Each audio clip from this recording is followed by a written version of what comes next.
Administrasyong Sara Duterte, habulin ng mga kurap. Sa gitna ng umiinit na usapin tungkol sa presidential election, umanay ng atensyon ng pahayag ni VP Sara hinggil sa pananagutan ng mga tiwaling opisyal ng gobyerno. Sa isang panayam sa programang Hinere sa SMNI, tinalakay ni VP Sara ang kanyang pananaw sa pamamahala sakaling siya ang mahalal na Pangulo sa 2028. Kasabay ng pagbunyag, mayroon na umano siyang na-recruit na magiging katuwang niya bilang Vice Presidente. Anya, hindi pwedeng walang managot.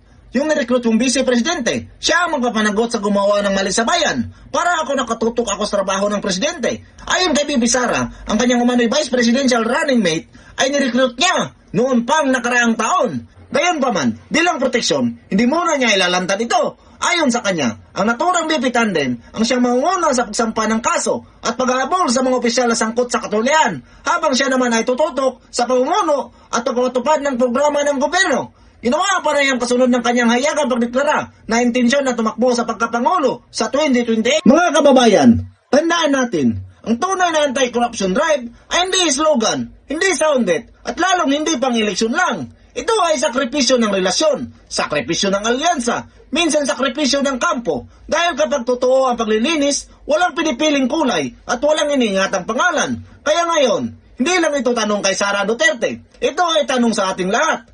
Kapag nagsimula na ang habulan, handa ba tayong suportahan ito kahit may masaktan o gusto lang natin ng matatapang na salita pero hindi matapang na aksyon? Dahil ang politiko na seryoso kontra korupsyon ay handa sa katotohanan kahit masakit at ang leader na seryoso sa pananagutan ay hindi natatakot mawala ng kalyado. Kaya malinaw, dapat ang paninindigan basta nagkasala, walang pinipili, kalyado man o kalaban, kaibigan man o kritiko, malapit man o malakas, kapag may ebidensya at may sala, mananagot. Walang exemption, walang special treatment. Dahil ang hustisya na may pinipili ay hindi hustisya iyon. Iyon ay politika. Kaya inuulit ko, Administrasyong Sara Duterte, hahabulin ba talaga ang mga korap?